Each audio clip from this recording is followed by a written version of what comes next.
Astro TV 7 நண்பர்களுக்கு அன்பு வணக்கம். நான் உங்கள் நலம் விரும்பும் அன்பு தோழன் பேசுகிறேன். என் அன்பு விருச்சிக ராசி நண்பர்களுக்கும் தோழிகளுக்கும் பிள்ளைகளுக்கும் பெரியவர்களுக்கும் வணக்கம். இந்த வீடியோ உங்க வாழ்க்கையில மிக முக்கியமான ஒரு வீடியோவா இருக்கும். ஏன்னா இந்த காலகட்டத்துல இந்த விஷயங்களை யாராவது சொல்லியிருக்காங்களா, தெளிவுபடுத்திருக்காங்களா அப்படின்னு நானும் பார்த்தேன். யாருமே சொல்லல.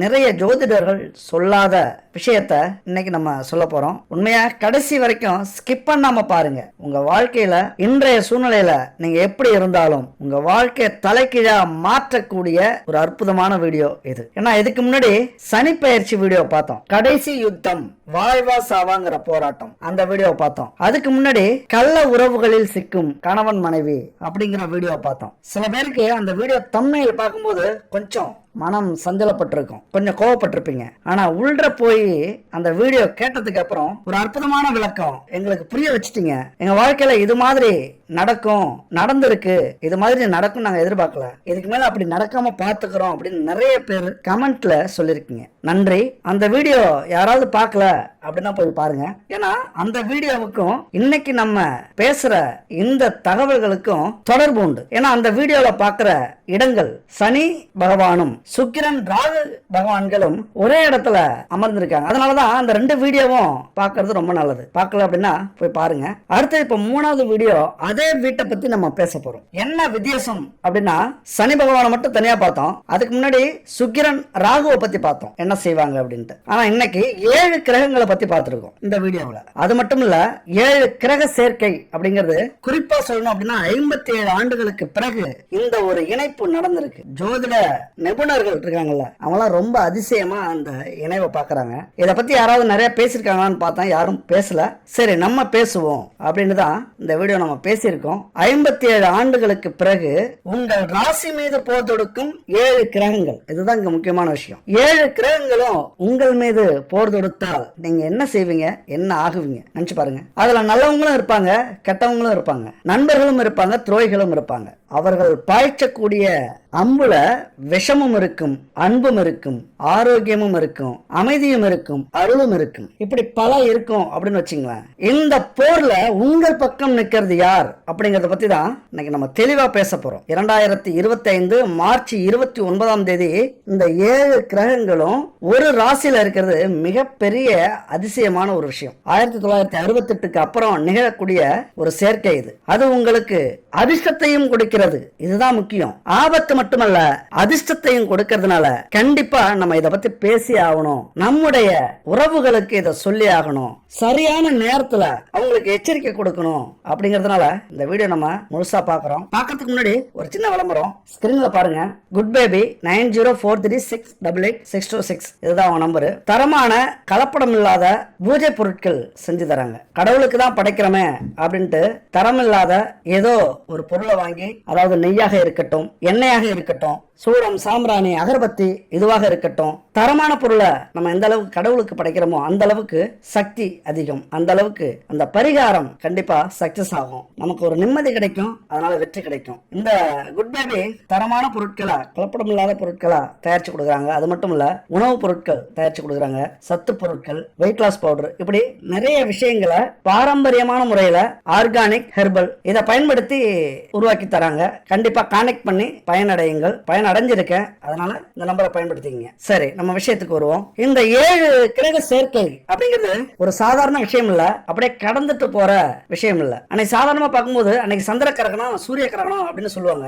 ஆனால் இந்த கிரக பயிற்சினால பல ஆச்சரியப்படுத்தக்கூடிய நன்மைகளும் உண்டு, மோசமான தீமைகளும் உண்டு. யாருக்கு? ஒவ்வொரு ராசிக்காரங்களுக்கும், இந்த பூமியில வாழ்ற ஒவ்வொரு ஆத்மாக்களுக்குமே இது ஒரு பெரிய மாற்றத்தை வாழ்க்கையில ஏற்படுத்தக்கூடியது. இந்த கிரக சேர்க்கைங்கிறது ஒரு சாதாரண தற்செயலான ஒரு நிகழ்வே இல்ல, ரொம்ப சிறப்பு வாய்ந்தது, முக்கியத்துவம் வாய்ந்தது, பல கிரகங்களுடைய கர்ம வினையை தீர்க்கறதுக்காக வரக்கூடியது. அது மட்டும் இல்ல, வாழ்க்கையில எல்லாத்தையும் இழந்துட்டு அனாதையா நிக்கிற என் அன்பு நண்பர்களுக்கும், தோழிகளுக்கும், பெரியோர்களுக்கும், இளைஞர்களுக்கும் இந்த பெயர்ச்சிகள், 7 கிரக பெயர்ச்சி ஒரே ராசியில வர்றது ஒரு பொற்காலம் அப்படின்னு சொல்லலாம். உங்க வாழ்க்கையில கொஞ்சம் சுதாரிச்சு, கொஞ்சம் யோசிச்சு, கொஞ்சமா உழைச்சி, அதிகமா சிந்திச்சு செயல்பட்டீங்க அப்படின்னா மிகப்பெரிய வெற்றியை நீங்க எந்த வயதாக இருந்தாலும் சரி அடையலாம். அதனாலதான் இந்த காலகட்டத்துல இந்த பிரபஞ்சம் கொடுக்கிற இந்த அற்புதமான ஒரு வாய்ப்பை உங்கள்கிட்ட வந்து சேர்க்கணும் அப்படின்னு என்னுடைய ஆசை இல்ல, அந்த இறைவனின் ஈசனுடைய கட்டளை. அந்த கட்டளையை நான் நிறைவேற்றுறேன், அவ்வளவுதான். அப்ப இந்த சேர்க்கை ஏற்படும் போது பல மாற்றங்கள் உங்க வாழ்க்கையில தொடங்குறத நீங்களாவே பாப்பீங்க. எதுக்கப்புறம் 29ஆம் தேதிக்கு அப்புறம். அப்ப மாற்றம் தொடங்குது அப்படின்னா உங்களை அதுக்கேத்தது மாதிரி நீங்க தயாரா வச்சுக்கிட்டீங்க அப்படின்னா பெரிய பாதிப்பிலிருந்து விலகலாம். ஒரு நொடியில தலைக்கு வந்தது தலைப்பாகையோட போயிடுச்சு அப்படிங்கிற ஒரு விஷயத்தை நீங்க கேள்விப்பட்டிருப்பீங்க. அந்த மாதிரி வரக்கூடிய விபத்தை அப்படியே ஓரம் கட்டிட்டு ஒதுங்கிக்கிறது, வரக்கூடிய வாய்ப்புகளை பயன்படுத்திக்கிறது. அதனால இந்த 7 கிரக பயிற்சி ரொம்ப முக்கியமானது. குறிப்பா சொல்லணும் அப்படின்னா எந்தெந்த கிரகம் பயிற்சி ஆகுது அப்படின்னு பாத்தீங்க அப்படின்னா சூரியன், சந்திரன், புதன், சுக்கிரன், சனி, ராகு, அப்புறம் நீங்க கேள்விப்படாத இன்னொரு கிரகம் ஒண்ணு இருக்கு, அதாவது சனீஸ்வரனுடைய புதல்வன் மாந்தி. இது ஜோதிடத்துல சொல்லக்கூடிய ஒரு கிரகம். அந்த கிரகமும் ஒரே வீட்டுல வந்து அமருகிறார்கள். அந்த வீடு தான் காலபுருஷனுக்கு 12ஆம் வீடு. ஒரே வீட்டுல அமர்ந்து பலனை கொடுக்க போறாங்க. ஏன்னா ஒட்டுமொத்த கிரகமும் இருக்கிற கிரகம் வந்து 9, மாந்தியோட 10 அப்படின்னு வச்சுங்களேன். 10 கிரகத்துல 7 கிரகம் ஒரு வீட்டுல போய் அமர்ந்துட்டா உங்களுக்கு ஆதரவா நிக்கக்கூடிய கிரகம் இது, மீதி 3 தான். அது என்ன செய்ய போகுது? அதனால இந்த கிரக அமைப்புகள் நம்ம வாழ்க்கையில மாற்றத்தை ஏற்படுத்தும், ஒரு வித்தியாசமான மாற்றத்தை ஏற்படுத்தும். அதை நீங்க தெரிஞ்சுக்கிட்டாலே போதும், ஈஸியா வாய்ப்பை பயன்படுத்திக்கலாம், அதிர்ஷ்டத்தை அடைஞ்சிடலாம், ஆபத்துல இருந்து தப்பிக்கலாம், அவமானத்துல இருந்து ஒதுக்கிக்கலாம், பிரச்சனைகள்ல இருந்து விலகிக்கலாம். இதெல்லாம் கொஞ்சம் நிதானமா இருக்கக்கூடிய ஒரு காலகட்டம். ஒரே வரிகளை சொல்லணும் அப்படின்னா 7 வீரர்கள் வரிசையா நின்று நிராயுத பாணியா நிக்கிற உங்கள் மீது அம்பை பாய்ச்சினால் அந்த நேரத்துல என்ன நீங்க நினைப்பீங்க? கொஞ்சம் ஒரு நிமிஷம் யோசிச்சு பாருங்க. வரக்கூடிய அம்பு எதுக்காக வருது? நம்மள என்ன செய்ய போகுது? விஷம் இருக்கா, இனிப்பு இருக்கா, அன்பு இருக்கா, துரோகம் இருக்கா, தோல்வி இருக்கா, அவமானம் இருக்கா, இழப்பு இருக்கா? எத்தனை கேள்விகள் உங்க முன்னாடி கேட்கறது மாதிரி வரும், உங்க எண்ணத்துல ஓடும். உண்மையா 7 தானே அப்படின்னு அலட்சியப்படுத்துனீங்க அப்படின்னா இந்த வீடியோ உங்களுக்கு தேவைப்படாது. ஆனா 7 கிரகம் ஒரே இடத்துல இருந்து என்ன செய்ய போகுது அப்படிங்கிற ஒரு ஆர்வத்தை விட உங்கள் வாழ்க்கையின் மேல அக்கறை இருந்தா கண்டிப்பா கொஞ்சம் கூர்ந்து கவனிங்க. இப்ப உதாரணத்துக்கு சூரியன், சந்திரன் அப்படின்னா நம்முடைய பெற்றோர்களை குறிக்கும். அவங்க வந்து காலபுருஷனின் 12வது வீட்டுல வந்து அமர்றாங்க. முன்னோர்களை குறிக்கும், ஒரு தலைமை பண்பை குறிக்கும், அரசியல், அரசு துறையை குறிக்கும் சூரியன் அப்படிங்கிறது. சந்திரன் அப்படின்னா வெளிநாட்டுக்கு போறதை பத்தி சொல்லும், இங்க தொழிலை பத்தி சொல்லக்கூடிய விஷயம், அன்பை பத்தி சொல்லக்கூடிய விஷயம். நம்ம யார் மீது அன்பு செலுத்துறோம், அது உண்மையான அன்பா, நமக்கு கிடைக்கிற அன்பு உண்மையா கிடைக்குதா, துரோகம் வருதா அப்படின்னு சொல்லக்கூடிய கிரகங்கள். நம்மள தைரியமா துணிச்சலா முடிவெடுக்கக்கூடிய கிரகம் சூரியன். அதுபோல புதன் புத்திக்கு அதிபதி, சரியான நேரத்துல சரியா யோசிக்க வைக்கக்கூடிய கிரகம். எப்பொழுதுமே நம்ம மூளை எதையோ பத்தி சிந்திச்சுக்கிட்டே இருக்கும், அதை சொல்லக்கூடிய கிரகம் புதன். 12ஆம் இடத்துல, காலபுருஷனுக்கு 12ஆம் வீட்டுல. ஆனா அந்த வீடு சூரியன் சந்திரனுக்கு நட்பு சமமா வருது, பிரச்சனை இல்ல. இங்க புதன் நீச்சமா வந்து அமர்றார். ஐயோ பாவம். நீச்சம்னா என்னங்க செய்யும்? புதன் புத்திக்கு அதிபதி நீச்சம் அடையும் போது சரியான நேரத்துல சரியான யோசனை நம்மளால செய்யவே முடியாது. மற்ற கிரகங்கள் நம்மளை தூண்டி விட்டு தப்பு பண்ண வைக்கும், அதிக செலவு பண்ண வைக்கும், அவசரப்பட்டு ஒரு காரியத்துல இறங்க வைக்கும், பொறுமையா யோசிக்க விடாம வேகமா சிந்திக்க வச்சு டக்குன்னு குழில இறக்கி விடும். அதையெல்லாம் தடுக்கக்கூடிய புத்தி நீச்சம் அடைஞ்சிருக்கிறதுனால, அதனால புத்தி சரியா இந்த காலகட்டத்துல வேலை செய்யாது.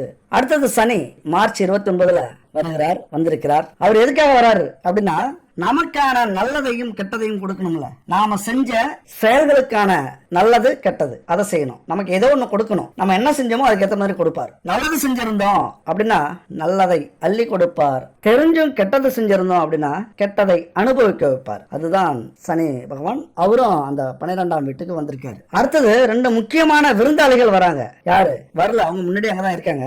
சுக்கிர பகவான் உல்லாசத்துக்கு, ஆடம்பரத்துக்கு, சுகமான வாழ்க்கைக்கு, மன சஞ்சலம் படக்கூடிய, காம சுகத்தை ஏற்படுத்தக்கூடிய, சிற்றின்பத்தை அதிகமாக கொடுக்கக்கூடிய, இந்த உலகத்துல எல்லாத்தையும் அனுபவிக்கணும், எல்லா பொருட்களையும் அனுபவிக்கணும், எல்லா ஆண்களையும் அல்லது எல்லா பெண்களையும் அனுபவிக்கணும் அப்படின்னு ஒரு உணர்வை தூண்டக்கூடியவர் சுக்கிரன். அவரு அந்த வீட்டுல இருக்கார். 10 குறைக்கு இன்னொருத்தர் அங்க இருக்கார், ராகு. ரொம்ப வித்தியாசமான ஆளு. நான் ஏற்கனவே சொல்லியிருக்கேன், அந்த கள்ள உறவில் சிக்கும் கணவன் மனைவிங்கிற வீடியோல சொல்லியிருக்கேன். அதுதான் அங்க முக்கியமான விஷயம். இந்த ராகு என்ன செய்வாரு, ரகசியமான உறவுகளை ஏற்படுத்திடுவார். ஒரு ஆர்வத்தை ஏற்படுத்தி, உற்சாகத்தை ஏற்படுத்தி, இன்னும் உங்களுக்கு புரியாத மாதிரி ஒரு மொழியில சொல்லணும் அப்படின்னா, ஒரு உடல் வேட்கையை ஏற்படுத்தி, காம வெறியை ஏற்படுத்தி, காம இச்சையை கொடுத்து, புத்தியை வேலை செய்ய விடாம இதை அடைந்தே தீர வேண்டும், இந்த சுகத்தை அடைந்தே தீர வேண்டும், அல்லது இந்த ஆணை அடைந்தே தீர வேண்டும், அல்லது இந்த பெண்ணை அடைந்தே தீர வேண்டும். அவங்க நல்லவங்களா கெட்டவங்களா, கருப்பா சிவப்பா, உயர்ந்த ஜாதியா தாழ்ந்த ஜாதியா, நல்ல குணம் கொண்டவர்களா கெட்ட குணம் கொண்டவர்களா,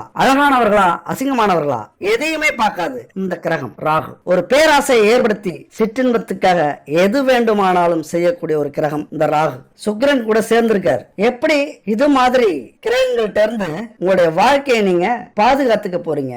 அடுத்தது மாந்தி, சனியினுடைய புதல்வன் மாந்தி. சுட்டி பையன் மாதிரி, அதாவது சனிக்கு பிறந்த குட்டி சனி எப்படி இருக்கும்? கொஞ்சம் அவசரப்பட்டு டக்கு டக்குன்னு நம்ம இதையாவது சிக்கி விட்டு போடும். குட்டிச்சனி எப்படி இருக்கும் அப்படின்னா, நம்ம யோசிச்சுட்டு இருப்போம், ஒரு பாதையில போயிட்டு இருக்கோம், 2 பாதை தெரியுது, நம்ம யோசிப்போம். ஆனா அந்த மாந்தி என்ன செய்யும்? குட்டிச்சனிங்கிற மாந்தி டக்குன்னு ஒரு பாதையில போக வச்சிடும். உல்லாசம் போட்டோம் அப்படின்ட்டு. அங்க நல்ல பாதையா கெட்ட பாதையா நம்ம யோசிச்சுட்டு இருப்போம். அதெல்லாம் யோசிக்க வேண்டாம், விடு போட்டோம், போய் பாத்துக்கலாம், நல்லதோ கெட்டதோ. நம்முடைய அதிர்ஷ்டம் அது நல்ல பாதையாக இருந்தா நல்ல பாதையில போகும், கெட்ட பாதையா இருந்தா கெட்ட பாதையை கொண்டு போய்விடும். இதுதான் மாந்தி. இப்படிப்பட்ட கிரகங்கள் 7 கிரகங்கள் ஒரே ராசியில இருக்கு. அதுவும் சுக்கிரன் உச்சம் பெற்று இருக்கு. சுக்கிரன் உச்சம் பெற்றா என்ன?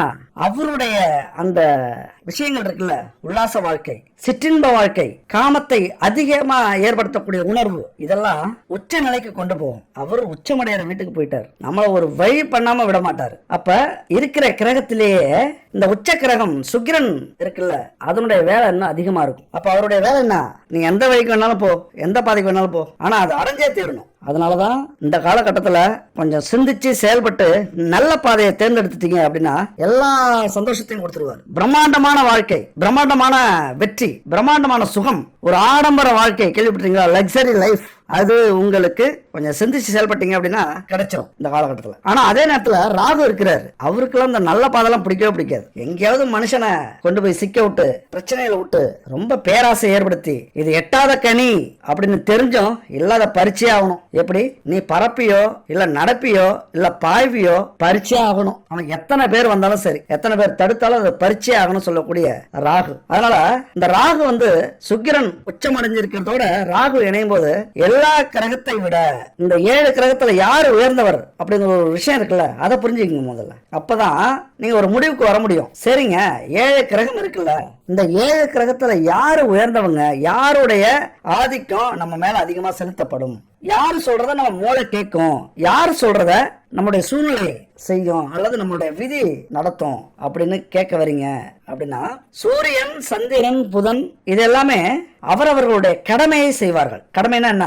எப்பா நீ சொல்றத நான் செய்யறேன், அவ்வளவுதான், நீ என்ன நினைக்கிறியோ அதை நான் செஞ்சுட்டு போறேன் அப்படின்னு செய்யக்கூடியவர்கள். அவங்களால எந்த ஒரு பாதிப்பும் நமக்கு வராது. அதே நேரத்துல சனி மாந்தி இருக்காங்கல்ல, நீங்க என்ன செஞ்சீங்களோ அதுக்கு நான் உங்களுக்கு கொடுத்துட்டு போறேன்ப்பா, எனக்கு லஞ்சம்லாம் வேணாம், நான் லஞ்சம் வாங்க மாட்டேன், நீங்க என்ன செஞ்சீங்களோ நல்லது செய்றீங்களா, உங்களுக்கு நல்லது செய்யறேன், கெட்டது செய்றீங்களா, கெட்டது கொடுக்குறேன், அனுபவி ராஜா அனுபவி அப்படின்னு போயிட்டே இருப்பாங்க கொடுத்துட்டு. ஆனா அதுலயே இந்த 2 பேரும் நமக்கு பிரச்சனை இல்லை. நம்ம என்ன விதைச்சோமோ அந்த பயிரை அறுவடை செஞ்சுக்கலாம், அது நமக்கு நல்ல பலனாவும் கெட்ட பலனாவும் கிடைக்க போகுது, அது பிரச்சனை இல்லை, அது நம்மளால வரக்கூடிய விஷயங்கள்.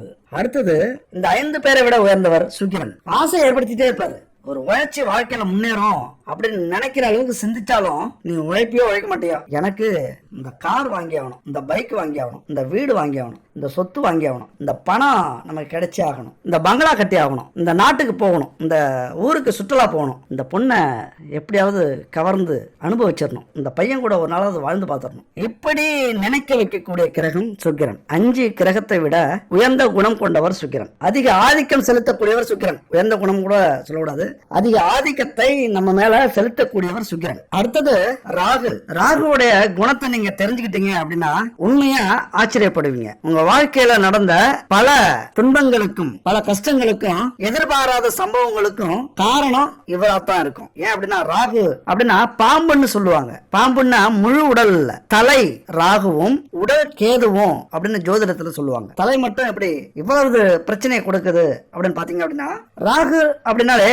ஆசைக்கு சொந்தக்காரர். இப்ப நீங்க நீங்க ஆசையே இல்லாம இருந்தாலும் சரி, எதுலயும் விருப்பம் இல்லாம இருந்தாலும் சரி, அதுல விருப்பத்தை வர வச்சு ஆசையை வர வச்சு வேடிக்கை பார்ப்பாரு. அதனால கிடைக்கக்கூடிய துன்பங்களை பார்த்து வேடிக்கை பார்ப்பாரு. அதுல அலாதி பிரியமுடையவர் ராகு. அது மட்டும் இல்ல, முழு உடலும் இருந்தா அவர் சாப்பிடும் போது வயிறு நிறைஞ்சிரும் போதும் அப்படின்னு விட்டுருவார். நம்ம வாழ்க்கையில பொருத்தி பாருங்க. தலை மட்டும் இருக்கிறதுனால ராகு ஆசைப்பட்டா அது பேராசையாக மாறி நம்ம எதெல்லாம் அடையிறோமோ அது போதாது அப்படிங்கிற மனநிலைக்கு வந்துருவோம். இன்னும் வேண்டும், இன்னும் வேண்டும், இன்னும் வேண்டும், அடங்காது. ராகு வந்து தலைங்கிறதுனால அவர் ஆசையை ஏற்படுத்துறாரு. அந்த ஆசையை தூண்டி தூண்டி தூண்டி திருப்தியே இல்லாத வாழ்க்கையை உருவாக்குவார். ஆசை பேராசையாக மாறும். பேராசை பட்டதுனால சில நேரத்துல நம்மளால அந்த விஷயத்தை அடைய முடியல அப்படின்னா அப்பதான் தீய பாதையில தீய செயல்களை செய்ய தூண்டும். அப்ப அந்த ஆசை தீமையை கொடுக்கக்கூடிய விஷயம். நமக்கெல்லாம் ஆசை வந்திருந்தது அப்படின்னா அதுக்கெல்லாம் காரணம் இவர் தான். அந்த ஆசையை குறுக்கு வழியில நம்ம அடையணும்னு நினைச்சிருந்தோம் அப்படின்னா அதுக்கு காரணம் இவர் தான். இந்த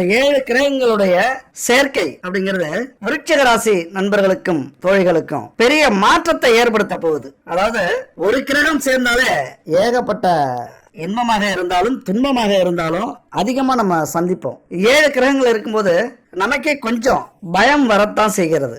அதாவது ஓரளவுக்கு இந்த கிரகங்களை பத்தி புரிஞ்ச எங்களுக்கே கொஞ்சம் தடுமாற்றம் இருக்கு. இது என்ன செய்யும், இது எது மாதிரியான தாக்கத்தை ஏற்படுத்தும் அப்படிங்கிறது இதெல்லாம் ரிசர்ச்சுக்கு உடையது. அதாவது ஆராய்ச்சி பண்ண வேண்டிய ஒரு விஷயம். அதனால இவ்வளவு பெரிய ஒரு சேர்க்கை அப்படிங்கிறது 58 ஆண்டுகளுக்கு அப்புறம் விருச்சிக ராசி நண்பர்களை பொறுத்த வரைக்கும் தோழிகளை பொறுத்த வரைக்கும் இதுவரைக்கும் இல்லாத ஒரு மாற்றம் உங்க வாழ்க்கையில் ஏற்படும். அது நல்லதா கெட்டதா அப்படின்னா கண்டிப்பா நம்ம பாசிட்டிவா எடுத்துக்கிறது தான் நமக்கு நல்லது. அது நல்லதாக இருந்தாலும் கெட்டதாக இருந்தாலும் நல்லதே நடக்கும்பா, அவ்வளவுதான். இதை வேணா நினைச்சு பாருங்க, சொல்லி பாருங்க. கெட்டது கூட பக்கத்துல வந்துட்டு விலகி ஓடிடும். அந்த நிலையில தான் இப்ப இருக்கீங்க விருச்சிக ராசி நண்பர்களும் தோழிகளும். இப்ப எந்த வீட்டுல ஒண்ணு சேர்ந்திருக்காங்க அப்படின்னா உங்களுடைய பூர்வ ஜென்ம புண்ணியம் வீட்டுல சேர்ந்திருக்காங்க. உங்களுடைய கௌரவம் அப்படின்னு சொல்லக்கூடிய உங்களுடைய சந்ததியினர் அப்படின்னு சொல்லக்கூடிய உங்களது குழந்தைகள் பிள்ளைகள் அப்படின்னு சொல்லக்கூடிய உங்களது பூர்வீக சொத்துக்களை சொல்லக்கூடிய பூர்வீக சந்ததியினரை சொல்லக்கூடிய இடத்துல இந்த 7 கிரகங்களும் அமர்ந்திருக்கு. அது மட்டும் இல்ல, இந்த சுக்கிரன் 5ஆம் வீட்டுல இருக்கிறது, சனி 5ஆம் வீட்டுல இருக்கிறது, இதெல்லாம் மிகப்பெரிய யோகம். அதாவது உங்களுக்கு மகிழ்ச்சி அபரிதமா இருக்கும். திடீர்னு அந்த மகிழ்ச்சி உருவாகும். ரொம்ப வருத்தப்பட்டு இருப்பீங்க, ரொம்ப சிந்திச்சுக்கிட்டு இருப்பீங்க, ரொம்ப யோசிச்சுட்டு இருப்பீங்க. டக்குன்னு அது முடிஞ்சிடும். அந்த காரியம் எப்படி நடக்கும், இது என்னமா மாறும், இது என்னமா இருக்கும் அப்படின்னு யோசிச்சுட்டே இருப்பீங்க. தூங்காம கூட யோசிப்பீங்க. ஆனா ஈஸியா அது முடிஞ்சிடும். அப்படியான மகிழ்ச்சி கிடைக்கக்கூடிய ஒரு காலகட்டம். அப்புறம் குழந்தைகள் பிள்ளைகள் நண்பர்கள் இவங்கெல்லாம் மிகப்பெரிய உதவியா உங்களுக்கு இருப்பாங்க. அதாவது இது மாதிரி ஒரு பிள்ளைய பெத்ததுக்கு, இது மாதிரி ஒரு பெத்தவங்களா அடைஞ்சதுக்கு ரொம்ப புண்ணியம் பண்ணிருக்கணும் அப்படிங்கிற மாதிரியான உணர்வுகளை ஏற்படுத்தக்கூடிய ஒரு காலகட்டம். பொதுவாகவே செவ்வாய் பகவான் பெரிய சொத்துக்களுக்கு நிலத்துக்கு வீட்டுக்கு சொந்தக்காரர். செவ்வாய் பகவான் உங்களது ராசிநாதனா இருக்கிறதுனால ஓரளவுக்கு வசதி வாய்ப்போட சொத்து பத்தோட இருக்கிறதுக்கான வாய்ப்புகள் உண்டு. அப்படி இல்ல அப்படின்னா கண்டிப்பா இந்த 2.5 ஆண்டுகளுக்குள்ளார உங்களுக்கு கிடைக்கிறதுக்கு நிறைய வாய்ப்புகள் உண்டு. இந்த 29ஆம் தேதியிலிருந்து அது கொஞ்சம் உங்களுக்கு புரிய ஆரம்பிச்சிருக்கும், தெரிய ஆரம்பிச்சிருக்கும், உணர ஆரம்பிச்சிருப்பீங்க. அரசியல்ல இருக்கிறவங்களுக்கு அல்லது ஒரு வேலையில இருக்கிறவங்களுக்கு தொழில இருக்கிறவங்களுக்கு எல்லாம் நிறைய கஷ்டப்படுறது மாதிரி இருக்கும், குடும்பத்துக்காக உழைக்கிறது மாதிரி இருக்கும். ஆனா அது நல்ல பலனா கொண்டு வந்து சேர்க்க போகுது. அதாவது இந்த காலகட்டத்துல எல்லாமே உங்களுக்கு கிடைக்கிறதுக்கான வாய்ப்புகள் இருக்கு. அவ்வளவுதான். செல்வம் கிடைக்கும், செல்வாக்கு கிடைக்கும், புகழ் கிடைக்கும், சொத்து கிடைக்கும். நீங்க எந்த மாதிரியான நிலையில இருந்தாலும் சரி, ரொம்ப ஏழ்மையான நிலையில அல்லது ஒரு வேலை இல்லாத அல்லது ஒரு தொழிலே செய்யாத என்ன செய்யறது வாழ்க்கையிலன்னு தவிச்சுக்கிட்டே இருந்தாலும் சரி, இந்த காலகட்டத்துல ஒரு வேலை ஒரு தொழில் ஒரு வாய்ப்பு கிடைச்சி மிகப்பெரிய மாற்றத்தை உங்களுக்கு ஏற்படுத்த போகிறார்கள் இந்த 7 கிரகமும். குறிப்பா ராகு இருக்குல்ல, அது உங்களை சும்மாவே தூங்க விடாது. எதுக்காவது ஆசைப்பட்டிருப்பீங்க, அதை நோக்கி ஓட வைக்கும். அதுக்காக பேராசை ஏற்படுத்தும். பேராசை ஏற்பட்டாலே போதும், கண்டிப்பா அதற்கான முயற்சிகளை நீங்க எடுத்தே தீருவீங்க. அதுதான் ராகுகிட்ட இருக்கிற பெரிய பிளஸ். ராகு வந்து அசுப கிரகம் அப்படின்னு தான் சொல்லுவாங்க. ஏதாவது கண்மூடித்தனமா ஆசைப்பட வச்சு கண்மூடித்தனமா செயல்பட வச்சு நல்லதா கெட்டதான்னு உணர முடியாத அளவுக்கு நம்மளை ஓட வச்சு திடீர்னு வாழ்க்கையில முன்னேற்றி விட்டுரும். அசுர வளர்ச்சின்னு சொல்லுவாங்கல்ல, அதெல்லாம் ராகுவால தான் ஏற்படுது. ஒருத்தர் திடீர்னு புகழடைறாரு, திடீர்னு பணக்காரர் ஆகிறாரு, திடீர்னு லாட்டரி விழுது, திடீர்னு ஒரு புதையல் கிடைக்குது, அல்லது தொழில் வளர்ச்சி அடையுது, ஒரு பெரிய இடத்துல வேலை கிடைக்குது அப்படின்னா அதற்கு காரணம், திடீர் யோகத்துக்கு காரணம் இந்த ராகு பகவான் தான். அவர் உங்களது 5ஆம் வீட்டுல வந்து அமர்ந்திருக்கிறாரு. உங்களை ஒரு படி மேல உயர்த்தி காட்ட போறாரு. உங்களுக்கு அந்த ஆசையை புரிய வச்சு, ஆசையை உணர வச்சு, பேராசையை ஏற்படுத்தி அதுக்காக ஓட வைக்கிறாருல, அதுவே பெரிய விஷயம் இந்த காலகட்டத்துல. அதுதான் இப்ப உங்களுக்கு தேவை. ஏன்னா நிறைய அவசரப்பட்டு செஞ்சு நிறைய அனுபவிச்சிட்டீங்க, நிறைய இழந்துட்டீங்க, எல்லாரையும் நம்பி இழந்திருப்பீங்க, எல்லாரையும் வெறுத்திருப்பீங்கன்னு சொல்ல போனா. யாரை நம்பினாலும் உங்களுக்கு துரோகம் தான், எந்த செயல் எடுத்தாலும் தோல்வியா இருந்திருக்கும். ஆனா இந்த ராகு ஒரு மிகப்பெரிய முன்னேற்றத்தை ஏற்படுத்துவார். ஏதாவது உங்களுக்கு எது மேலேயாவது ஆசை வருது, பேராசை ஏற்படுது அப்படின்னா தயவு செஞ்சு குறுக்கு பாதையை மட்டும் தேர்ந்தெடுத்துறாதீங்க. இந்த ஒரே ஒரு விஷயம் தான் நீங்க செய்யக்கூடாத விஷயம். அப்புறம் உங்க இஷ்டத்துக்கு என்ன வேணாலும் செய்யுங்க. சட்டத்துக்கு புறம்பான அல்லது அடுத்தவர்களுடைய சொத்துக்கோ பணத்துக்கோ ஆசைப்படாம சீக்கிரம் முன்னேறணும் அப்படிங்கிற எண்ணம் வராம நேர்மையா செயல்பட்டு கொஞ்சம் கொஞ்சமா செல்வம் சேர்ந்தாலும் புகழ் சேர்ந்தாலும் பணம் சேர்ந்தாலும் அது என்னைக்குமே நிலைக்கக்கூடிய அமைப்பா உருவாகும். திடீர்னு கிடைச்சது அப்படின்னா இந்த 2.5 ஆண்டுகளுக்கு அப்புறமோ அல்லது ஓராண்டுக்கு அப்புறமோ எல்லாமே மாறி போயிடும். நீங்க சேர்த்து வைத்த பணம், புகழ், பெயர், கௌரவம் எல்லாத்தையும் இழக்க வேண்டிய சூழ்நிலை ஏற்படும். எதுவுமே திடீர்னு கிடைக்கும், ஆனா யோசிச்சு அதை அடையுங்கள். திடீர்னு கிடைச்சா கூட இது ஏன் நமக்கு கிடைக்குது, இது கரெக்டா, நல்ல வழியில தான் நமக்கு கிடைச்சதா, ஒரு வாய்ப்பாக இருந்தாலும் சரி, செல்வமாக இருந்தாலும் சரி, அல்லது உறவுகளாக இருந்தாலும் சரி, திடீர் காதல் ஏற்படும். இந்த காலகட்டத்துல திடீர் ஆசை ஏற்படும். அடுத்த பாலினத்தவர்கள் மேல, அடுத்தவங்க பொருள் மேல ஆசை ஏற்படும், அடுத்தவங்க கணவன் மனைவி மேல ஆசை வரும். எல்லாமே திடீர்னு அந்த ஆசை துளிர் விடும். ராகுவால பேராசை ஏற்படும். சூரியனால அதிகாரத்தோட செயல்பட ஆரம்பிப்பீங்க. சந்திரன் குழப்பி விடுவாங்க. புதன் வேலை செய்ய மாட்டாரு. ஏன்னா புதன்ங்க நீச்சம், புத்தி வேலை செய்யாது. அப்ப கால் போன போக்குல, கண் போன போக்குல, மனசு போன போக்குல இந்த காலகட்டத்துல போக வேண்டியது வரும். அப்படிலாம் கிரக அமைப்புகள் இருக்கு. நமக்கு எது தேவை, எது முக்கியம், எந்த பாதை சரி, நமக்கு எது கிடைச்சாலும் அது சரியான முறையில கிடைச்சதா அப்படின்னு யோசிக்க வேண்டிய காலகட்டம் இது. கிடைச்சதெல்லாம் வாரி போட்டுக்கிட்டீங்க அப்படின்னா அதன் மூலியமா வரக்கூடிய துன்பமும் நம்ம அடைஞ்சே ஆகணும். யாதும் ஊரே யாவரும் கேளீர். எல்லாருமே இந்த வார்த்தையை பயன்படுத்தி இருப்போம். இது எல்லாருக்குமே தெரிஞ்ச வார்த்தை. இதுக்கு அடுத்த வார்த்தை என்னன்னு யாரும் தெரிஞ்சுக்கிறதும் இல்ல, சொல்றதும் இல்ல. யாதும் ஊரே யாவரும் கேளீர், தீதும் நன்றும் பிறர் வாரா.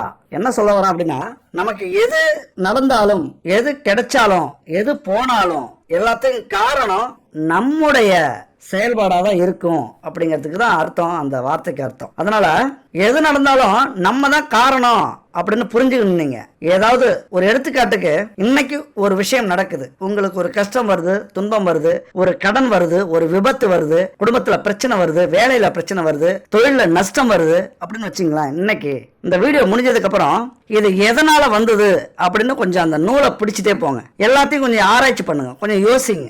எதனால வந்தது, இதுக்கு காரணம் யாரு அப்படின்னு கடைசியா போய் பாத்தீங்க அப்படின்னா அதுக்கு காரணம் நீங்களா தான் இருக்கும். ஒருத்தவங்க துரோகம் பண்றாங்க அப்படின்னா ஏதோ ஒரு விதத்துல அவங்களுக்கான வாய்ப்பை நம்ம கொடுத்திருப்போம், அல்லது அவங்கள்ட்ட நம்ம சரியாக நடக்காம விட்டுருப்போம், அவங்கள்ட்ட நம்ம அலட்சியமா இருந்திருப்போம், அல்லது தொழில நஷ்டம் அப்படின்னா சரியா கணக்கு வழக்கு இல்லாம இருந்திருக்கும், ஒரு பிளான் பண்ணாம விட்டுருப்போம்.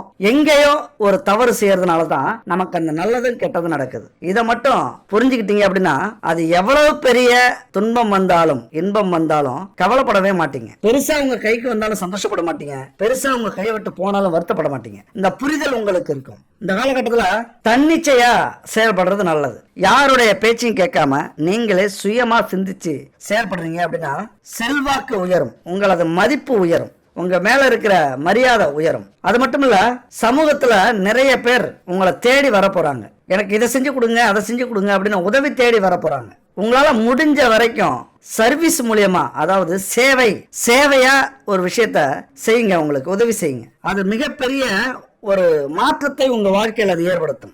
ஏதோ ஒரு விதத்துல உங்க குடும்பத்துக்கோ அல்லது வேலைக்கோ தொழிலுக்கோ அது நல்லதை கொண்டு வந்து கொடுக்கும். எந்த ஒரு பிரச்சனையாக இருந்தாலும் முன்னின்னு செஞ்சு கொடுங்க. நீங்க தலையிட்டீங்க அப்படின்னா எதிரிகள் அந்த பிரச்சனைக்கு இருக்க மாட்டாங்க. ஏன்னா உங்க முன்னாடி எதிரிகள் வந்தாலும் சரி, யமன் வந்தாலும் சரி, ஒரு நிமிஷம் யோசிச்சுதான் உங்கள்கிட்ட செயல்படுவாங்க, உங்களை எதிர்ப்பாங்க. ஏன்னா செவ்வாய் பகவான் அதிபதி, செவ்வாய்க்கு கடவுள் யாரு? முருகன். போர்க்குணம் கொண்டவர். எப்படியாவது போராடி ஜெயிக்கணுங்கிற குணம் உங்களுக்கு இருக்கும். அதனாலேயே எதிரிகள் பின்வாங்குவாங்க. நீங்க எந்த ஒரு காரியத்தை எடுத்தாலும் அதுல வெற்றி பெறுவீங்க. எதிரிகள் வீழ்த்தப்படுவார்கள். எதிரிகளுடைய பலம் குறையும். அதனால யாருக்கா இருந்தாலும் நீங்க உதவி செய்யுங்க. ஆனா நம்பாதீங்க. நீங்க உதவி செய்யலாம், பட் எதிர்பார்த்து உதவி செய்யக்கூடாது. எதிர்பார்த்தீங்க அப்படின்னா ஏமாந்துருவீங்க. எதிர்பாராத உதவி ஏதாவது ஒரு வகையில உங்களுக்கு அது நல்லதா வந்து முடியும். அதாவது தானத்துக்கும் தர்மத்துக்கும் வித்தியாசம் இருக்கு. என்ன வித்தியாசம் தெரியுமா?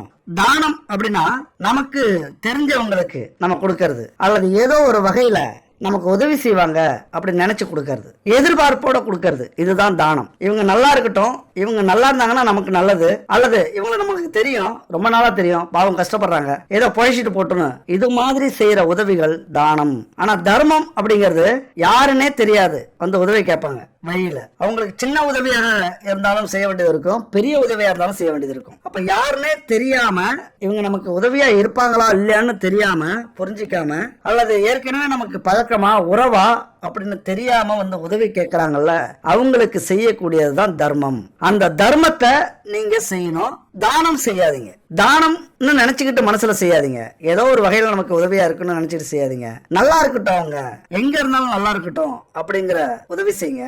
அது தர்மமா செய்யறது. இந்த காலகட்டத்துல தர்மம் அப்படிங்கறது பணம் மட்டும் இல்ல, ஒரு உதவி, ஒரு சேவை, அல்லது ஒரு காரியத்தை செஞ்சு கொடுக்கறது. சில பேருக்கு சில விஷயத்துல புரிதல் இல்லாம இருக்கும். வயதானவர்களுக்கு, அல்லது படிக்காதவர்களுக்கு, ஏழைகளுக்கு, விவசாயிகளுக்கு, வயதானவர்களுக்கு, நோயாளிகளுக்கு, வாழ்க்கையில முன்னேறணும் அப்படின்னு துடிப்பா இருக்கிறவங்களுக்கு இந்த காலகட்டத்தில் உதவி செய்யறீங்க அப்படின்னா மிகப்பெரிய பாக்கியம், புண்ணியம் உங்களுக்கு கிடைக்கும். ஆனா நமக்கு கிடைக்கும் அப்படின்னு நினைச்சுக்கிட்டு செய்யாதீங்க. நீங்க செய்யும் போது எதுவுமே நினைக்காதீங்க இது நமக்கு புண்ணியத்தை கொடுக்கும் அல்லது கர்ம வினையை தீர்க்கும் அப்படின்னு நினைக்காதீங்க. நம்மளால முடிஞ்சதை செய்யறோம் அப்படின்னு மட்டும் நினைச்சுக்கிட்டு செய்யுங்க. அப்படி செஞ்சீங்க அப்படின்னா மிகப்பெரிய மாற்றத்தையும் முன்னேற்றத்தையும் இந்த காலகட்டத்துல உங்களால ஏற்படுத்த முடியும், உங்களுக்கு ஏற்படும். ஏன்னா பூர்வீகத்துல இந்த 7 பேர் இருக்காங்க. பூர்வீகம்ங்கிறது நீங்க செய்யக்கூடிய ஒவ்வொரு செயலும் காரியமும் உங்க தலைமுறைக்கும் வந்துகிட்டே இருக்கும். அது உங்கள் சந்ததியினரை வந்து சேரும், நல்லதோ கெட்டதோ. அதனால இந்த காலகட்டத்தில் நல்லா செய்றீங்க அப்படின்னா அது உங்கள் தலைமுறைக்கும் வந்துகிட்டே இருக்கும். இது ஒரு அற்புதமான வாய்ப்பு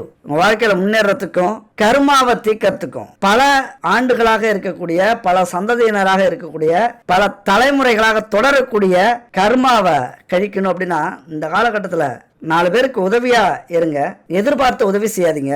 வருத்தப்படுவீங்க, துக்கப்படுவீங்க, துரோகத்தை அனுபவிப்பீங்க. அதனால உதவிகரமா இருங்க. அடுத்தது, எந்த ஒரு விஷயத்திலையும் தீவிரமா யோசிச்சு இறங்க வேண்டியது காலகட்டம். இது இறங்காம விடக்கூடாது. அவ்வளவுதான். ஒரு விஷயத்துல முடிவு பண்ணிட்டீங்க, இது நம்ம வாழ்க்கைக்கு பொருத்தமானது, அல்லது இதை செஞ்சோம்னா வேற இடத்துக்கு போகலாம், அல்லது முன்னேற்றம் இருக்கும் அப்படின்னு நினைச்சிட்டீங்க அப்படின்னா யார் சொல்றதையும் கேட்காதீங்க, சுயமா யோசிச்சு செய்யுங்க. அதுபோல இந்த வீடுங்கிறது புத்திசாலித்தனம், பகுப்பாய்வு, அதாவது ஆராய்ச்சி பண்ற திறன், இதெல்லாமே சொல்லக்கூடிய இடம். புத்திசாலித்தனமா நிறைய யோசிப்பீங்க. என்ன செய்ய வேண்டியது முக்கியம் அப்படின்னா உங்க வாழ்க்கையில குறிக்கோளே இல்லாம நீங்க பயணம் செஞ்சுட்டு இருக்கிறதுக்கான வாய்ப்புகள் உண்டு. இந்த காலகட்டத்தில் குறிக்கோளை ஏற்படுத்திக் கொள்றது நல்லது. இப்ப நீங்க என்ன முடிவு செய்யறீங்களோ அது என்னைக்குமே உங்களுக்கு நல்ல பலனை கொடுக்கும். எந்த வேலையை தேர்ந்தெடுக்கிறீங்களோ, எந்த தொழிலை தேர்ந்தெடுக்கிறீங்களோ, எந்த துணையை தேர்ந்தெடுக்கிறீங்களோ, எந்த நண்பர்களை, உறவுகளை தேர்ந்தெடுக்கிறீங்களோ அது கடைசி முழுதும் உங்க கூட வரக்கூடிய துணையாக இருக்கலாம், வேலையாக இருக்கலாம், தொழிலாக இருக்கலாம். அதனால ஒரு புது உறவு இந்த காலகட்டத்தில் உங்களுக்கு கிடைக்க போகுது. அதை யோசிச்சு, அதை சிந்திச்சு அந்த உறவை ஏற்றுக்கொள்ளுங்கள். நல்ல உறவை மிஸ் பண்ணாதீங்க, கெட்ட உறவை கண்டிப்பா ஏத்துக்காதீங்க. இங்கதான் எங்களுக்கு எப்படி தெரியும் எதிர்காலம் எங்களுக்கு புரியுமா அப்படின்னா அதுதான் நாம அனுபவிக்கணும் அப்படிங்கிறது விதி. அப்ப என்ன செய்யறோம்? நல்ல எண்ணத்தோட நல்லதை நினைச்சுக்கிட்டு நம்ம ஒரு விஷயத்தை செய்வோம், அவ்வளவுதான். இதை கடவுள் மேல பாரத்தை போட்டுட்டு செய்யக்கூடிய அமைப்பு. அதாவது ஒரு நல்ல வேலையை தேர்ந்தெடுத்தாலும், தொழிலை தேர்ந்தெடுத்தாலும், உறவுகளை தேர்ந்தெடுத்தாலும் கடவுள் மேல பாரத்தை போட்டுட்டு செய்யுங்க. கண்டிப்பா நீண்ட நெடிய உறவாக இருக்கும். அந்த உறவின் மூலியமா பல பலன்களை நீங்க அடைவீங்க. அதுவும் இந்த காலகட்டத்தில் இந்த கணவன் மனைவி அல்லது காதலி கிடைக்கிறாங்க, புதுசா லவ் பண்ண ஆரம்பிக்கிறீங்க, ஒரு பொண்ணு கிடைக்குது, பையன் கிடைக்குது அப்படின்னா பெரிய அதிர்ஷ்டசாலியா நீங்க இருப்பீங்க. உங்க வாழ்க்கையில அவங்களால தான் நீங்க முன்னேற போறீங்க அப்படின்னு புரிஞ்சுக்கலாம். எல்லா விதத்திலையும் உங்களுக்கு துணையா இருப்பாங்க. இந்த காலகட்டத்தில் நீங்க தேர்ந்தெடுக்கக்கூடிய உறவுகள் இருக்காங்கல்ல, எல்லா காலகட்டத்திலையும் உங்களுக்கு உதவியா இருக்க போறாங்க. ஒரே ஒரு விஷயம்தான், அவங்களுக்கான இடத்தை கொடுக்கணும், அவங்களுக்கான மரியாதையை கொடுக்கணும். அப்படி கொடுத்துட்டீங்க அப்படின்னா எந்த துன்பம் எந்த கஷ்டம் உங்களுக்கு வந்தாலும் அதை சமாளிக்கக்கூடிய வலிமை அவங்களுக்கு இருக்கும். இது வரைக்கும் நமக்கு நடக்கக்கூடிய நல்ல விஷயங்கள் பார்த்தோம். எச்சரிக்கையா இருக்க வேண்டிய விஷயங்களாக நம்ம பார்க்க போறது, நல்ல அதிர்ஷ்டத்தையும் யோகத்தையும் பெறணும் அப்படின்னா நேர்மையான வழியில பயணிங்க அப்படின்னு சொன்னோம். ஆனா இங்க பல தடைகள் இருக்கும். அந்த நேர்மையில பல பிரச்சனைகள் வரும். எதுக்கு நேர்மையா இருந்து என்னத்தை சாதிக்க போறோம், நேர்மையா இருந்தவங்க எல்லாம் என்ன சாதிச்சாங்க, அல்ல இதுவரைக்கும் நேர்மையா இருந்து என்னத்தை சாதிச்சோம் அப்படிங்கிற எண்ணங்கள் ஓங்கும், அதிகரிக்கும். இந்த ராகு இருக்காப்ல, சந்திரன் இருக்காப்ல, கொஞ்சம் மனசை குழப்பி விட்டு ராகு குறுக்கு வழியில போ, நான் பயிற்சி ஆக போறேன், சீக்கிரம் அதை அடைஞ்சிரு அப்படின்னு தூண்டி விட்டுக்கிட்டே இருக்கும். ஏன்னா ஒரு மாசத்துல ராகு பயிற்சி ஆக போறார், ராகுக்கு எது பயிற்சி வரப்போகுது. அதுக்குள்ள கொஞ்சம் நிதானமா செயல்படுங்க. ஆசைப்படுறது பேராசைப்படுறது தப்பு இல்லை, இந்த நேர்மை அந்த வழியை கடைபிடிங்க. ஏன்னா பல அபாயங்களை ஏற்படுத்தக்கூடிய ஒரு அமைப்பு. பண நடவடிக்கையில பண விஷயத்துல எச்சரிக்கையா இருக்கணும், கொடுக்கல் வாங்கல்ல. அது மட்டும் இல்ல, ஒரு பயணம் போகும்போது அல்லது விளையாட்டுல இருக்கும்போது அல்லது ஒரு வேலை செய்யற இடத்துல மிஷினரியில இது மாதிரியான அமைப்புல இருக்கும்போது எச்சரிக்கையா செயல்படுங்க. ஏன்னா 5ஆம் வீட்டுல இந்த கிரகம்லாம் இருக்கிறது கொஞ்சம் மறக்க முடியாத இன்பமாக இருந்தாலும் துன்பமாக இருந்தாலும் ஏற்படுத்தும். அதுதான் இந்த வருஷத்தையோ அல்லது இந்த காலகட்டத்தையோ உங்க வாழ்க்கையில மறக்க முடியாது, அப்படி ஏற்படுத்தும். அது நல்லதாக இருக்கட்டும், கெட்டதாக இருக்கக்கூடாது அப்படின்னு தான் சொல்ல வரேன். என்ன சொல்ல வரேன்னு புரிஞ்சிக்க முடியும் உங்களால. புரிஞ்சுக்கலன்னா ஒரு சில எடுத்துக்காட்டு சொல்றேன். இந்த பொண்ணை பார்த்தேன், இந்த வருஷத்துல பார்த்தேன், கல்யாணம் பண்ணிக்கிட்டேன், இது நல்ல விஷயங்கள். இந்த வேலை, இந்த கம்பெனிக்கு இந்த டைம் போனேன், இந்த வருஷத்துக்கு போனேன், அதுக்கப்புறம் தான் என் வாழ்க்கையை மாறிச்சு. இந்த தொழிலை ஆரம்பிச்சேன், அதுக்கப்புறம் தான் என் வாழ்க்கையை மாறிச்சு, நான் பெரிய பணக்காரனா கோடீஸ்வரனா ஆனேன் அப்படின்னு சொல்றது ஒரு பாசிட்டிவ் எனர்ஜியை கொடுக்கக்கூடிய விஷயம், பாசிட்டிவா நம்ம திங்க் பண்ற விஷயம். ஆனா இதே நம்ம எச்சரிக்கையா இல்ல அப்படின்னா இந்த ஆண்டை மறக்க முடியாத ஆண்டாக எப்படி இருக்கும். இந்த வருஷம் தான் என் கௌரவம் எல்லாம் போச்சு, இந்த வருஷம் தான் நான் அவமானப்பட்டேன், இந்த வருஷம் நான் ஜெயிலுக்கு போனேன், இந்த வருஷம் கோர்ட்டு கேஸ்ன்னு அலைஞ்சேன், இந்த வருஷம் இந்த நிலத்தை இழந்தேன், வீட்டை இழந்தேன், மனைவியை இழந்தேன், கணவனை இழந்தேன், அல்லது உடல் அடிபட்டது அப்படின்னு மறக்க முடியாத இந்த மாதிரியான சம்பவங்களையும் ஏற்படுத்தும். அப்ப ஒழுக்கமா இருக்கிறது நல்லது, எச்சரிக்கையோட இருக்கிறது நல்லது, நேர்மையா இருக்கிறது நல்லது. இதுக்கெல்லாம் காரணம் மனசு அமைதி. மனசு அமைதிப்படணும்னா என்ன பண்ணணும், ஆன்மீகத்துல அதிகமா ஈடுபடுங்க. மனசு பரபரக்கிற நேரத்துல ஏதோ ஒரு கோவிலுக்கு போங்க. உங்கள் ராசி நட்சத்திர கோவில்லாம் நிறைய சொல்லியிருக்கோம், அது மாதிரியான கோயிலுக்கு போங்க. கண்டிப்பா உங்களுக்குள்ளார இருக்கிற அந்த நெகட்டிவ் எனர்ஜியை தூக்கி எரியும். இந்த மாதிரி அந்த இடத்துக்குலாம் போனீங்க அப்படின்னா நெகட்டிவ் எனர்ஜி உங்கள்கிட்ட இருந்து விலகும். அடுத்தது நம்ம 7ஆம் பார்வையாக உங்களது 11ஆம் வீட்டை இந்த 7 கிரகமும் பார்க்குது. உண்மையா கொடுத்து வச்சவங்க பெரிய அதிர்ஷ்டசாலி. என்னன்னா 11ஆம் வீடுங்கிறது லாப வீடு. அது சுக்கிரன் சனி பகவான் பார்க்கிறாரு, சூரியன் சந்திரன் இவங்கெல்லாம் 29ஆம் தேதி இருந்து பார்த்தாங்க. 7 கிரக பார்வை ஒரே வீட்டுல விழுந்திருக்கு, லாப வீட்டுல விழுந்திருக்கு. மிகப்பெரிய அதிர்ஷ்டத்தை யோகத்தை இந்த அமைப்பு கொடுக்கக்கூடிய விஷயம், லாபத்தை கொடுக்கும். சுக்கிரன் எல்லாம் பார்த்தா கொஞ்சம் முயற்சி பண்ணீங்கன்னா போதும், சொத்து கிடைக்கும், பெரிய ஆடம்பர வாகனம் கிடைக்கும், பங்களா கட்டுவீங்க, நகை கிடைக்கும், நல்ல கணவன் மனைவி கிடைப்பாங்க. உங்களது எதிர்பார்ப்பு அதிகரிச்சு லாபத்தை அதிகரிக்கக்கூடிய ஒரு அமைப்பு இது. இங்க லாபம் அப்படின்னா நல்லா யோசிச்சுங்க. நல்ல வழியில பயணம் செய்யும் போது லாபம், தொழில் நல்ல லாபம் அடையும், வேலை உயர் பதவி கிடைக்கும், குடும்பம் நல்லா வளர்ச்சியோட இருக்கும், மகிழ்ச்சியோட இருக்கும், நீங்க நினைச்சதெல்லாம் சாதிப்பீங்க, இடம் வாங்குவீங்க, வீடு கட்டுவீங்க, ஆசைப்பட்ட வாகனம், ஆடம்பர கார் இந்த மாதிரி வாங்கறதுக்கான வாய்ப்புகள் உண்டு. ஆனா நாம எடுத்து வைக்கிற அடி, சிந்திக்கிற சிந்தனை தவறாக இருந்தது அல்லது சனி பகவான் அந்த இடத்த கெடுக்கணும், இந்த கர்மாவை தீர்க்கணும், பல தலைமுறைக்கு முன்னாடி இது நடந்தது, அதை தீர்க்கக்கூடிய அமைப்பு இருக்கு அப்படின்னா அப்பதான் நமக்கு இந்த விஷயம் அப்படியே ஆப்போசிட்டா நடக்கும். லாபம் அப்படிங்கிறது செல்வத்துல எப்படி நமக்கு பெருகுனா லாபம் வருதோ அந்த மாதிரி கோர்ட்டு கேஸ் பெருகுனா என்ன வரும், அது லாபமா நட்டமா சனி பகவானுக்கு தேவையில்ல, ஆனா பெருகணும். வருமானத்துல லாபம் வந்தா நம்ம முன்னேறுவோம், அதே துன்பத்துல வம்பு வழக்கு கோர்ட்டு ஜெயில் கடன் நோய் இதுல லாபம் வந்ததுன்னா என்ன நடக்கும், அது அதிகரிச்சுக்கிட்டே போகும். அது மாதிரியான ஒரு காலகட்டம் தான் யூக வணிகம், பங்கு சந்தை, சூதாட்டம் அல்லது கவர்மெண்ட்டுக்கு எதிராக செயல்படுறது, இந்த காலகட்டத்தில் எதுவுமே வச்சுக்காதீங்க.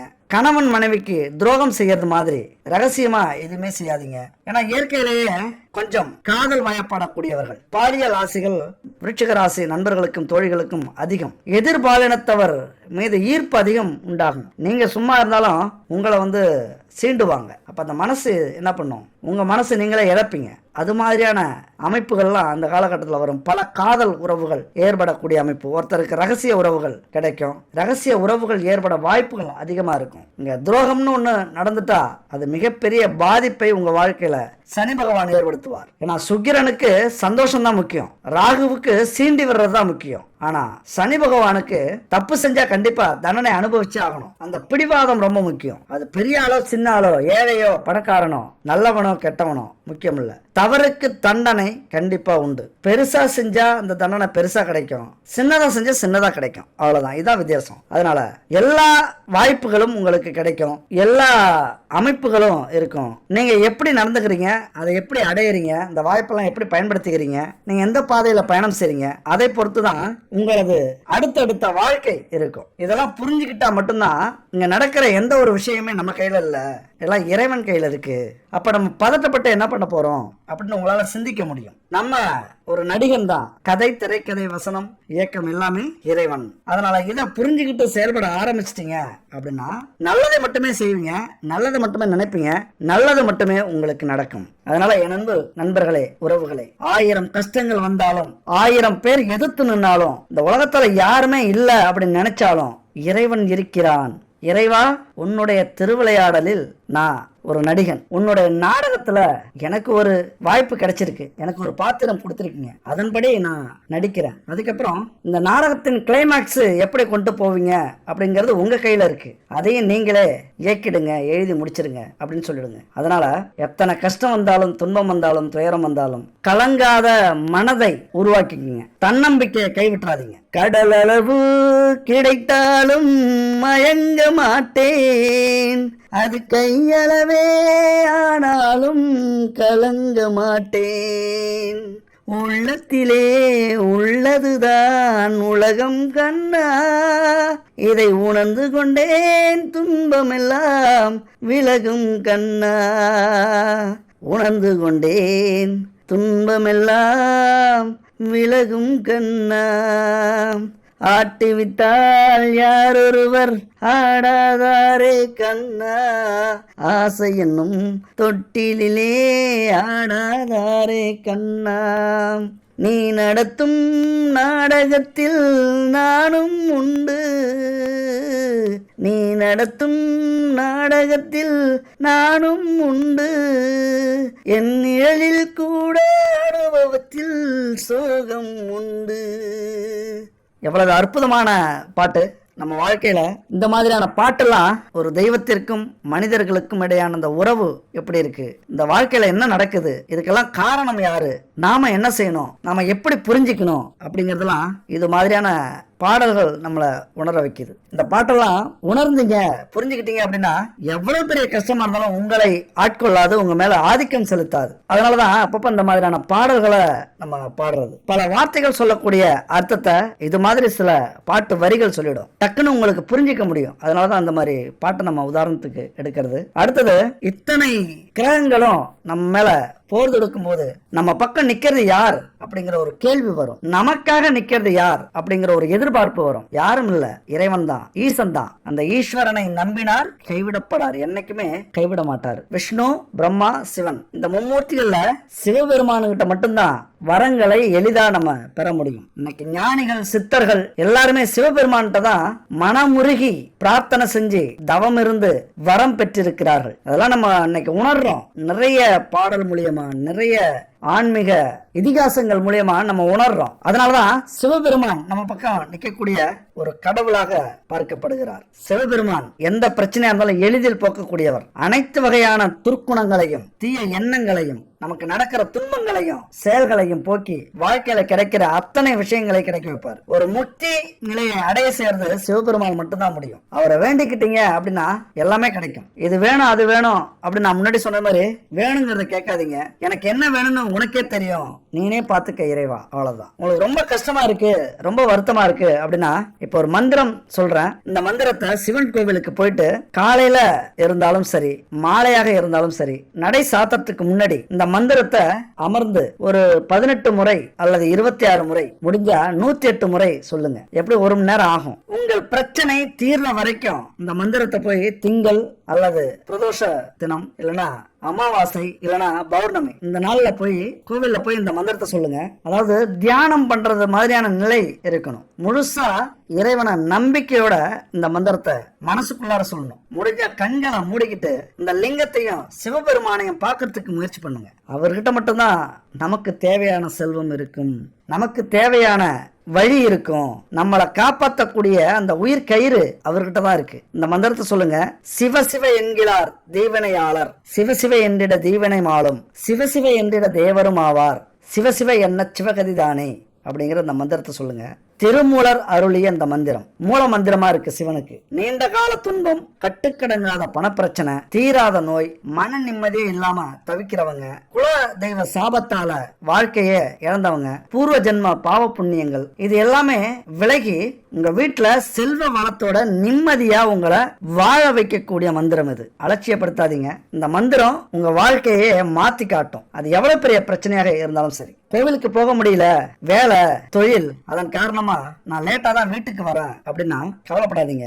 எந்த நேரமாக இருந்தாலும் பூஜை அறையில உட்காருங்க. காலையில முடிஞ்சா 1 மணி நேரம், வேலைக்கு போறதுக்கு முன்னாடி தொழிலுக்கு போறதுக்கு முன்னாடி 1 மணி நேரம், அல்லது மாலையில வந்ததுக்கு அப்புறம் 1 மணி நேரம். நேரங்காலம் பார்க்காதீங்க. கடவுளை கும்பிடுறதுக்கு நேரம் காலம் தேவையில்லை.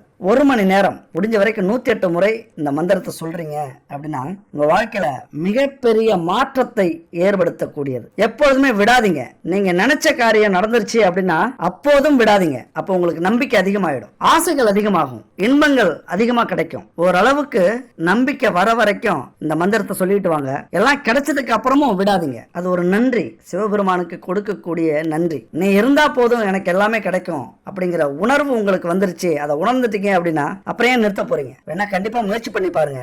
இது மாதிரி மந்திரங்களை சொல்லி சிவனுடைய அருளை பெற்றவர்கள் நிறைய பேர். அப்படி சிவனை வணங்கும் போது அங்க அந்த அகர்பத்தியிலிருந்து வர புகை, சாம்பிராணியிலிருந்து வர புகை வீடு முழுவதும் பரவி இருக்கணும். அந்த நறுமணத்தோட பரவி இருக்கணும். முடிஞ்சா இந்த பஞ்சகாவியத்துல செய்யப்பட்ட விளக்கு, சாம்பிராணி, அகர்பத்தி இதெல்லாம் ஏற்றி வைங்க. பஞ்சபூதங்களை உங்கள் வசம் ஏற்படுத்தி கொடுப்பார். கடவுளுக்கு தானே அப்படின்னு தரமான பொருள் இல்லாம கலப்படமான பொருளை பயன்படுத்தாதீங்க.